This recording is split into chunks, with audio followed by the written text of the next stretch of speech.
And the coronavirus positivity rate in Maryland falls as cases now reach more than 122,000. Hospitalizations and ICU cases are also down.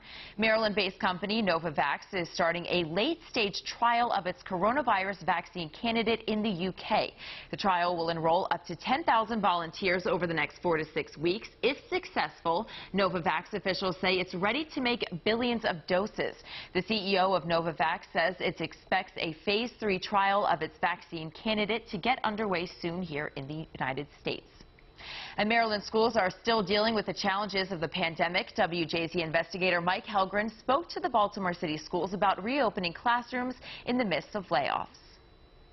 We are prioritizing, whenever we come back, coming back well and coming back safely. Baltimore City School CEO says the virtual start to this unprecedented school year has been fairly smooth. I've heard from a number of families who really can see the change in the learning and the schooling experience. Gradually bring the kids back. But the governor is increasingly pressuring school systems to open for in-person instruction, with many teachers fighting back, citing safety concerns. There's no disagreement that the best place for young people to be is back in school. We just have a commitment to do it safely. In Baltimore, Dr. Sonia Santalese has made the difficult decision to lay off more than 400 temporary employees, including teachers, because of dire financial predictions. There is a cost to opening schools safely. There's a cost to PPE. As of right now, myself and many others have to approach things like October 2nd will be our last day. One of those laid-off teachers told me this week he's worried about the impact on students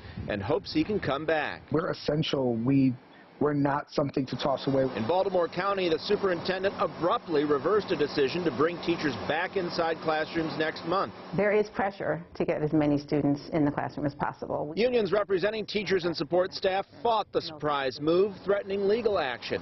A small number of students with disabilities will head back to class in November, but there are no large-scale plans to bring back entire grades this year, as previously announced. We are very confident that moving forward, those decisions will be made with all of our input and not as a surprise.